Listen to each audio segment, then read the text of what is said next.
पुण्यात्माओं इस अमर कथा में अरुचि ना करना है। असंख्य युगों के बाद तुम्हारा बिल्ली के बागों छीका टूटा है, ये इसको छक छक कर खा लो और कल्याण करा। सृष्टि रचना आप पढ़ते हो तो वहाँ ये लिखा है कि परमात्मा ने इसको श्राप दे दिया 1,00,000 मानव शरीरधारी प्राणी नत खाने का। तो क्योंकि हम बच्चे हैं, हमारे अंदर शंकाएं ढेर सारी उत्पन्न होती हैं जब प्रथम बार इस ज्ञान को सुनते हैं, तो बहुत सी त्रुटियां लगती हैं कि परमात्मा ने 4 युग इसको क्यों दे दिए, 3 युग क्यों दे दिए, पहले ही मना कर देते। ये पहले तो आपको वहां मना कर ही रहे थे सतलोक में कि तुम मत जाओ, इसकी बात मत सुनो, इसकी तरफ ना देखो। तब कौन से हम मान गए थे? हम भगवान से धोखा दिया और अपने पैर पर कुआड़ा मार के आज यहाँ ये गधे कुत्ते बनकर हम कष्ट उठा रहे। तो परमात्मा को पता था सतयुग त्रेता द्वापर में ये मेरी नहीं मानेंगे, क्योंकि इनको सुख होगा इनके ही कर्म का, पिछले संस्कारों का। जो सतलोक से धन लेकर आए थे भक्ति का, आप वो आपका चलता रहा और कलयुग में आकर खत्म हो जाता है। और परमात्मा आपको ऐसी भक्ति देगा जो दास आपको देगा, आप उतना ही चार्ज हो जाओगे उस भक्ति से, इस मंत्रों से, और उतना ही भक्ति युक्त हो जाओगे जिस भक्ति से आप वहां से संचित होकर आए थे, सैचुरेटेड थे, परिपूर्ण थे। और इसका कर्ज भी उतर जाएगा जिस कारण से रोक रहा आपको। तो ऐसे हम वापस जाएंगे, वो भक्ति दास के पास उपलब्ध है, इस विश्व में किसी के पास नहीं है। और अब सबका कल्याण होगा जो इस मार्ग पर लग जाएंगे। तो ये तो मालिक का वचन है, होगा।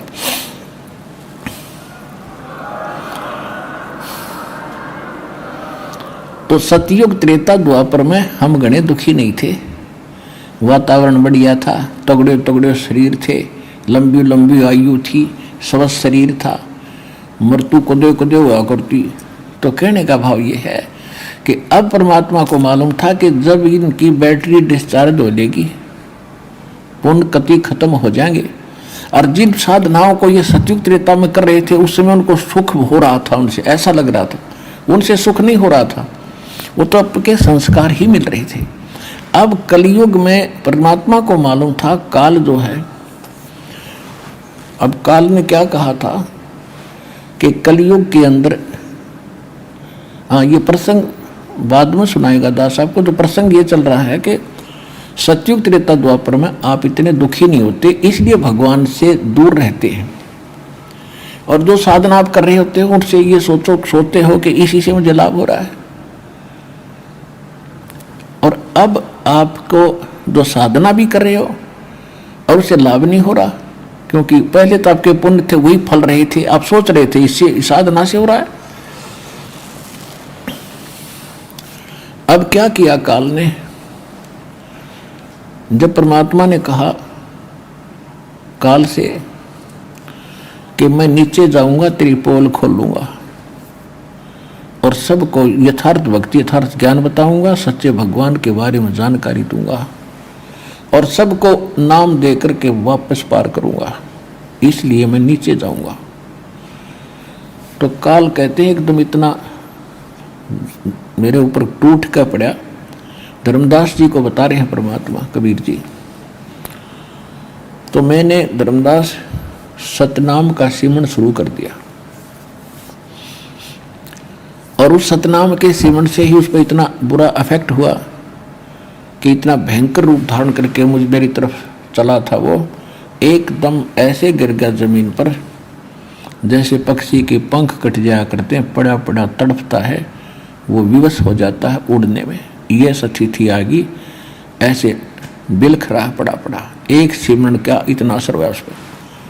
तो पुण्यात्मा यहाँ परमात्मा हमें भी सतर्क करते हैं कि कभी भी आपके ऊपर कोई ऐसी आपत्ति आ जाए तो संसार के किसी व्यक्ति को मत याद करना, इस मंत्र को जाप करना। प्रथम मंत्र मिला है, प्रथम मंत्र का जाप कर दियो। सतनाम मिला, सतनाम का सिमरन श्वास से कर दीजिए। सार नाम मिला है तो सार नाम का सिमरन अपना कर दीजिए। सतनाम मिलने के बाद सतनाम का सिमरन करे, ऐसी आपत्ति में प्रथम मंत्र नहीं करे। सार नाम मिलने के बाद फिर सतनाम का स्मरण नहीं करे, वो सार नाम ही करे। प्रथम मंत्र मिला है तो प्रथम मंत्र ही करे, उसमें भी बहुत पावर है, ताकत है। तो ये सतीची है। तो उस पर कहते हैं मैंने सिमरण किया तो वैसे ही गिर गया, तो वो समझ गया कि इसके पास कोई प्रबल शक्ति है, मंत्र है, जिस कारण से मैं विवश हो गया, चरणों में आके गिर गया, पैर पकड़ लिए घिसट का आके परमात्मा कबीर जी के। तो कहने का भाव ये है कि उस समय उसने क्या मांगा था। चरणबद्ध हो, चरण पकड़ कर कहने लगा, भाई आप मेरे बड़े भाई, मैं आपका छोटा भाई, क्योंकि परमात्मा जोग जीत रूप में थे। और क्या कहता है कि छोटे तो गलतियां करते ही करते हैं और बड़े क्षमा किया करते हैं। आप बड़े भाई हो, बालक कितनी गलती कर दे, मैं तो आपको पिता के समान मानता हूँ, मुझे क्षमा कर दो।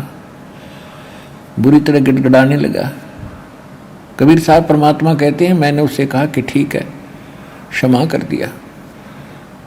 फिर कहता है कि एक काम करो, मेरे यहाँ कुछ त्रुटि हैं मेरे लोक में, आप तो परमात्मा तुल्य हो, आप तो उसी की शक्ति लेकर आए हो, मेरे लिए तो आप ही परमात्मा हो, आप ही पिता हो, मेरी कुछ त्रुटियां हैं, मेरे पास कुछ अभाव है, उसकी पूर्ति करो, दया करो।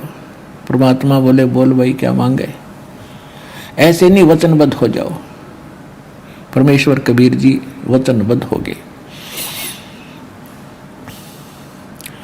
तब इसने क्या मांगा कि 3 युगों में जीव थोड़े ले जाना, और चौथा युग जब कलयुग आवे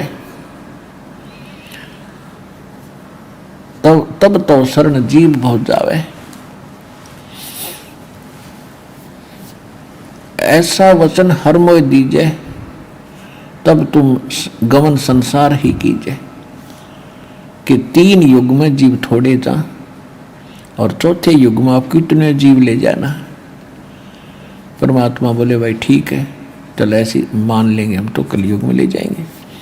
एक और है मेरी प्रार्थना।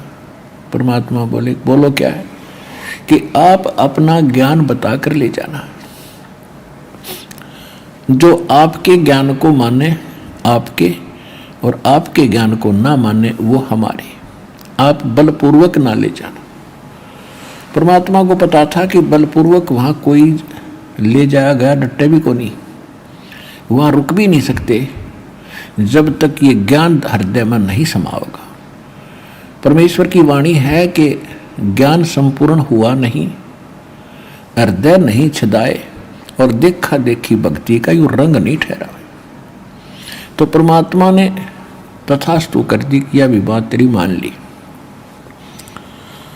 फिर इसने कहा कि एक और अर्ज है मेरी, कि वह भी बता दे कि पहले मेरे दूत जाएंगे, मेरे संदेश वाहक जाएं, और बाद में आपके अंश आए, आपका प्रचारक आए। परमात्मा बोले यह भी बख्श दी तेरे को, कोई बात नहीं। फिर उसने क्या मांगा कि 2 प्रार्थना मेरी और हैं, वो भी बता दे कि सतयुग त्रेता के अंदर मेरा पुत्र जाओगा, राजा दशरथ के घर जन्म लेगा, उसके ऊपर एक आपत्ति आवेगी, उसके संस्कार वश उसकी पत्नी को लंकेश्वर उठाओगा, और वो बहुत शक्तिशाली होगा, सभी नीचे के देवताओं को भी अपनी कैद में डाल रखा होगा। उनको छुड़वाने के लिए एक बहाना बनाना पड़ेगा, उसकी पत्नी उठाओगा। लेकिन समस्या आएगी कि वो पुल नहीं बना पाएगा समुद्र के ऊपर लंका में सेना ले जाने के लिए। वो पुल बनवाना आप दया करना। अपना आत्माओं जैसे अब श्री राम और श्री कृष्ण ये विष्णु जी हैं, और विष्णु जी हैं तो परमात्मा की आत्मा। इनको ये पद मिल गया, 3 लोग की प्रधान बना दिए। अब ये फूले फिरे हैं, सोचा पता नहीं क्या बन गए।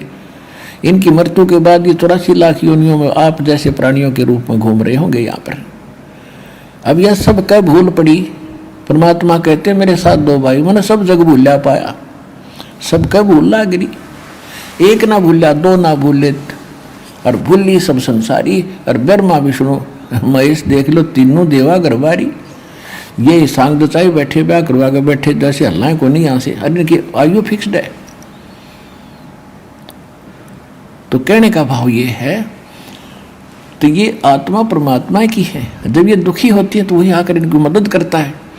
अभी तक हम, जैसे हमें पहले कोई दुख आता था, भगवान को याद करते थे और हमारा संस्कार ठीक होता था, तो वो भगवान ही मदद करते थे। हम सोचते थे हनुमान जी ने कर दिया ये काम। अब पता चला हनुमान जी तो एक भगत आदमी थे, तो भगवान के सतर का काम भगत कैसे कर सकता है। और श्री राम और कृष्ण की शक्ति का हमें पता चल गया कि ये किसी के संस्कार में फेर बदल नहीं कर सकते। तो परमात्मा ने वो तथास्तु कर दिया कि ठीक है, उसके पुल को भी हम बनवाएंगे।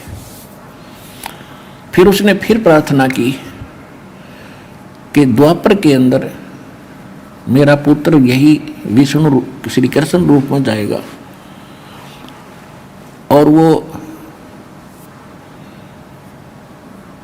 एक शरीर छोड़ने के बाद एक मंदिर बनवाओगा जगन्नाथ के नाम पे, और समुद्र उसको बनने नहीं देगा, क्योंकि जब वही आत्मा श्री राम रूप में जाते हैं तो समुद्र को डराते धमकाते हैं। अग्निबाण दिखाया था श्री रामचंद्र जी ने कि या तो रास्ता दे दे, नहीं तो जो जला दूंगा। तो ब्राह्मण रूप धारण करके समुद्र बाहर आया था, क्योंकि ये समुद्र का जो जल का एक देवता है वरुण, और उसके अधीन ये सभी अन्य छोटे देवता हैं। समुद्र का एक अलग से देवता है। तो वो बाहर निकल कर आया ब्राह्मण रूप धारण करके। तो उसने प्रार्थना की थी, विनय की थी कि ऐसा ना करो, अगर इस समुद्र को फूंक दोगे तो रास्ता आपको फिर भी नहीं मिलेगा, ये खाई बन जाएगी हजारों कई हजार फुट गहरी। ऐसा काम करो। उसने तरीका बताया कि नल और नील नाम के दो व्यक्ति हैं, आपके सैनिक हैं, उनके पास उनके गुरुदेव की द्वारा दी हुई एक शक्ति है। तो नल नील त्रेता युग में परमात्मा आए थे, जैसे कलयुग में कबीर नाम से थे, तो त्रेता में मुनिंदर नाम से आ रहे थे। नल और नील उनके शस बने थे। ये लंबी कथा फिर बताऊंगा, लेकिन आज जो प्रसंग है कुछ और है। तो परमात्मा ने वो, तो इसमें काल रामचंद्र जी ने समुद्र को डराया धमकाया था, खुरकाया था, जिससे वो अक्षुब्ध बहुत हो गया। फिर उसने क्या किया, श्री कृष्ण रूप में जब ये श्री विष्णु जी यानी रामचंद्र जी आए, तो उन्होंने मृत्यु के बाद एक इंद्र दमन नाम के राजा थे उड़ीसा के, उनको स्वप्न में कहा कि मेरा एक मंदिर बनवा दे और इस स्थान पर बना दे समुद्र के किनारे, और जगन्नाथ नाम रख देना। तो जब वो जगन्नाथ के नाम से मंदिर बनवाने, तो काल ने कहा था कि वो समुद्र वो प्रतिशोध लेगा। जब श्री राम रूप में इसने उसको खुरका धमकाया था, अग्निबाण दिखा कर फूकना चाहा था, वो बेइज्जती मान गया, उसका बदला लेगा और वो बनने नहीं देगा मंदिर को। हालांकि परमात्मा मंदिर के विरोध में थे, फिर भी उन्होंने उसकी उस बात को भी मान लिया। लेकिन परमात्मा ने ये कहा था कि उस मंदिर में ना कोई मूर्ति पूजा होगी और ना ही कोई वहाँ बकवाद चलेगी, तो मैं उसकी मदद करूँगा। तो उसने कहा था ठीक है जी, जैसे आप उचित समझो ऐसे करना, लेकिन यह दया करियो। तो कहने का भाव यह है कि ये उसने कंडीशन रखी थी। फिर जब परमात्मा ने सारी यश कर दी, तब खड़ा हो गया, काम बनया, गर्द निकली और बच्चा सुखी। कहने लगा ठीक है, अब बेशक जाओ जोग जीत संसार में। देखो, जब आप कलयुग में आओगे, आपसे पहले मैं अपने दूत भेज के उनको ऐसा ज्ञान से रंग दूंगा, शास्त्र का बहाना करेंगे, नाम सदग्रंथों का लेंगे और ज्ञान सारी बकवाद सुनाएंगे। तीर्थ व्रत जप तप मन लाऊं, देवल धाम और पत्थर पुजवाऊं, और और अनेक प्रकार के, जैसे कोई बर्तों पर लगा दिया और अनेक प्रकार के, और फिर कहते हैं 12 पंथ करूं मैं सादा, नाम तुम्हारा ले करूं आवाजा।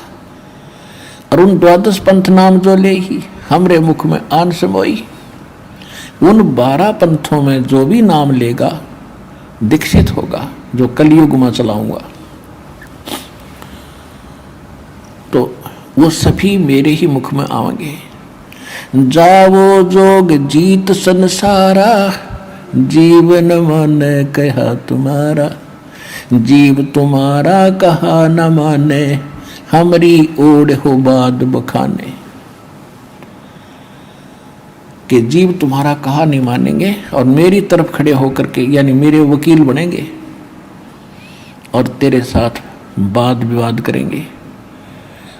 उसने कहा था कि पर प्रथम अंश हमारे जाई, पीछे अंश तुम्हारा आई, ऐसा वचन हर मोय दीजे, तब गवन संसार ही कीजे। तो यहाँ एक प्रश्न और उठता है कि आप जो दास बताना चाहता था कि भगवान ने, परमेश्वर जी ने ये 3 युग नहीं देने थे, वो तो जानी जान थे, वो जानी जान थे तभी तो ना दिए, तभी तो दिए हैं कि सतयुग त्रेता द्वापर में आप भगवान को पहचान नहीं सकते। 4 युगों में आए हम मालिक, सतयुग में सत्सुकृत नाम से, और 5 वर्ष की आयु में मनोदशों के छक्के छुड़ा दिए थे। पर ये मानने तभी ना, परमात्मा को वामदेव कहने लग गया वो मनु और ये अन्य उसके साथी ब्राह्मण गुरु। वामदेव का अर्थ होता उल्टा देवता। ये कहें ब्रह्मा विष्णु महेश परमात्मा, और परमात्मा कह के ये तो भक्ति योग्य ही नहीं है, ये नाशवान है, परमात्मा कोई और है। तो इस करके वो निराकार बताओ, परमात्मा के साकार है। तो उल्टा ज्ञान तो उनका था और परमात्मा को उल्टा देवता कहने लगे। वह माने उल्टा, जैसे एक राइट हैंड को बायां हाथ कहे हैं और एक लेफ्ट को उल्टा हाथ कहते हैं, बामा। तो वामदेव नाम रख दिया उस मालिक का, और सुना नहीं हमने एक भी, क्योंकि सभी सुखी थे, समय पर खाना आहार था, बड़े बड़े तगड़े शरीर थे, अपना मस्ती कार्य कर रहे थे। ऐसे द्वापर में, ऐसा त्रेता में परमात्मा, सतयुग में सत्सुकृत नाम से, त्रेता में मुनिंद्र नाम से, और कलयुग में द्वापर में करुणा में नाम से, और कलयुग में कबीर नाम से। यदि हम इसलिए मालिक आए हो सका किसी की बुद्धि ठिकाना आ जाए, लेकिन हमने माना ही नहीं, और अब मानेंगे। अब हम मान रहे हैं, आप मान गए तभी तो लाखों की संख्या में दास के साथ हो लिए, प्रमाण सामने हैं और आपका समाधान सामने। कितने सुख दे रहा भगवान, जो भगवान दिया करता है। जिन भगवानों को आप पूजा करते थे उनसे ये काम हुआ नहीं, इस मालिक ने आते ही कर दिए। तो भगवान अब मिला आपको।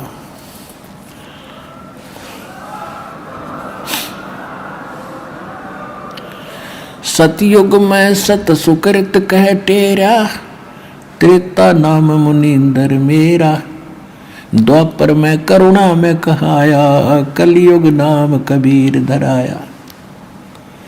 चारों युग में मेरे संत पुकारे, और कोक कहा हम हेल रे, हीरे माणिक मोती बरसे, ये जग सुगता डेल रे। कि चारों युगों में हम आए और हमने ये ज्ञान दिया, पर भी लेन जात है दुनिया, हमरा ज्ञान किने ना सुनिया। तो इसलिए परमात्मा ने युग कलयुग सेलेक्ट करा कि सतयुग त्रेता द्वापर में इनकी सारी बैटरी डाउन हो लेगी, इनके पुण्य खत्म हो जाएंगे, और ये फिर भक्ति भी करेंगे, क्योंकि आत्मा भक्ति बिना रह नहीं सकती। तो काल ने ये नकली दूत भेजने शुरू कर दिए। महात्मा बुद्ध भेजा, उसने पूरा चीन नास्तिक कर दिया, क्योंकि वो पूर्व जन्म का संस्कारी था और उसकी पूर्व जन्म की भक्ति के कारण उसके वचन में भी शक्ति थी। तो कुछ लोगों को प्रभाव हुआ, कुछ उनके काम भी सरे और उसके अनुयायी बन गए। तभी तो अनुयायी बने हम। फिर जो साधना उसने दी थी उससे कोई लाभ हुआ नहीं, जिस कारण से उन्होंने ये मान लिया कि भगवान कोई वस्तु नहीं है, क्योंकि जो साधना करते थे उसमें लाभ ही नहीं हो रहा। तो अब ये स्थिति फिर थोड़ी सी मालिक की दया हुई, शंकराचार्य आगे, नहीं तो बौद्ध धर्म पूरे भारत में फैल जाता। तो इस शंकराचार्य, आदि शंकराचार्य जी ने, जो शंकर जी के लोक से आए थे, तो उसने कोशिश की उसको रोकने की, तो वो भी कालाधीन है। तो उसने श्री ब्रह्मा विष्णु महेश पर लाकर हमारी सुई केंद्रित कर दी कि ये भगवान है। ये तो वही होगा कि आसमान ते गिरे खजूर में अटके। अब हम सारे ब्रह्मा विष्णु महेश के पुजारी हो गए। ब्रह्मा को तो नहीं पूछते, लेकिन विष्णु और शिव की तो भक्ति हम कर ही रहे थे। और यही उसमें शंकर पाद पंचम में लिखा है, जो शंकराचार्य, आदि शंकराचार्य का अपना अनुभव है। उसने लिखा है कि शिव भक्ति, शिव और विष्णु की भक्ति करो। हर दूसरी तरफ कहता जीव ही भगवान है, तो ये कहते हैं उआ बाई का ज्ञान। तो परमात्मा ने अब आके आपका खजूर भी काटा, अरे आएंगे हम ठीक ठिकाने पे और ये पार होएंगे, सबका कल्याण होएगा। ये वचन भगवान के हैं, दास सुना रहा है, बस इतनी सी बात है।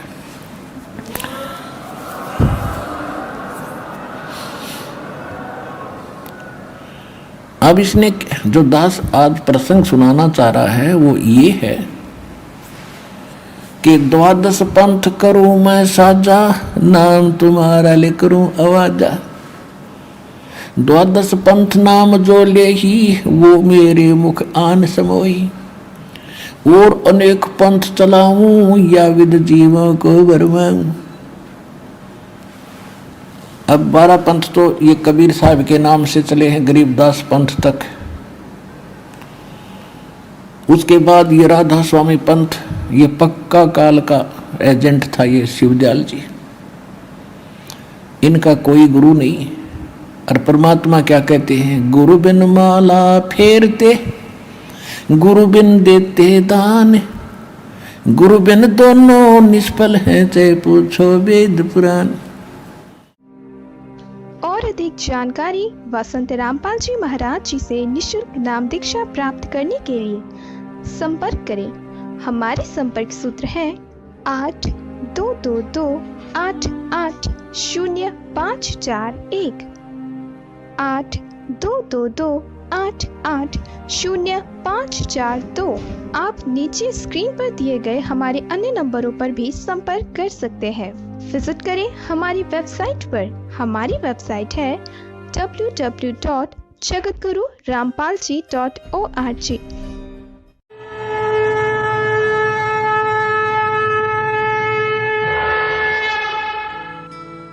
इस वीडियो के बारे में अपनी राय नीचे कमेंट सेक्शन में हमें बताएं और अपने दोस्तों के साथ ये वीडियो शेयर करना ना भूलें।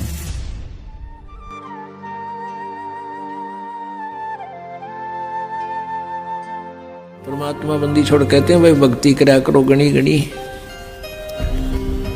और ये समय, ये दाव फिर नहीं लगेगा।